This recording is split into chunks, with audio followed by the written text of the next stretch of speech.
Hello বন্ধুরা, welcome to সাথীস creation. আজকে আরও একটা কালার টিউটোরিয়াল তোমাদের সাথে শেয়ার করছি। দেখো তো তোমাদের কেমন লাগে। এই যে সানফ্লাওয়ারটা, এটা যে আমি কয় পিস বানিয়েছি তার কোনো গুনতি নেই। অগুন্তি পিস বানিয়েছি, প্লাস এখনও পর্যন্ত বানিয়ে চলেছি। তোমরা আমার এই ডিজাইনটাকে রীতিমতো একটা ভাইরাল ডিজাইন করে দিয়েছো। তো দেখো, আমি এটার যেটা কালারটা করেছি, ফার্স্টে আমি কিন্তু এখানে গোল্ডেন ইয়েলো কালারটা করে নিচ্ছি।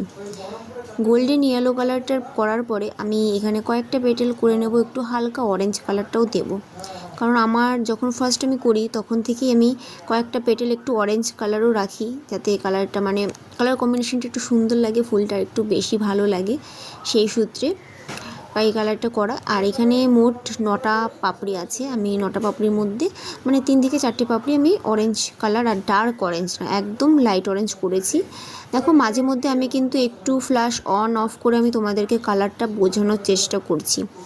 আর ফাইনাল কালারটা এরকম এসে দাঁড়িয়েছে। এবার আমি সূর্যমুখীর যেই মিডিল পোর্শনটা আছে, এটার সাইড দিয়ে ফার্স্টে ব্ল্যাক করে নিচ্ছি।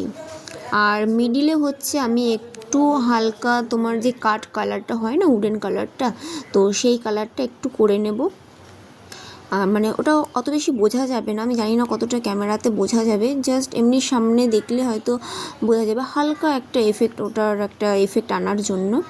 তো এটাকে একটু জাস্ট অ্যাড করব, বেশি না। আর পেটেলগুলোর পাশ দিয়ে আমি একটু হোয়াইট কালারের বর্ডার টেনে দেবো, তাহলে ফুলটার পাপড়িগুলো আরও বেশি ইনহ্যান্স হবে, বেশি ভালো লাগবে দেখতে। তো দেখো, তোমাদের সাথে গল্প করতে করতে কিন্তু আমার পুরোটা কাজ শেষের দিকে চলে এসছে। তোমরা কিন্তু এরকম হ্যান্ডমেড জুয়েলারি নিতে চাইলে যে স্ক্রিনে নম্বর দেখছো, সেই নম্বরে যোগাযোগ করতে পারো। তোমাদের পছন্দের কালার কাস্টমাইজ এগুলো হয়ে যাবে, এবং তোমরা টার্সেলটাও কিন্তু কাস্টমাইজ করিয়ে নিতে পারবে। তো এটার ফাইনাল লুক এরকম এসছে। তোমাদের কেমন লাগলো অবশ্যই কমেন্টে জানিও। যদিও পিস দুটো সোল্ড হয়ে গেছে, কেউ দিলে রিমেকিংয়ের অর্ডার কিন্তু প্লেস করতে পারবে। আজকের মতন আসি, সবাইকে টাটা।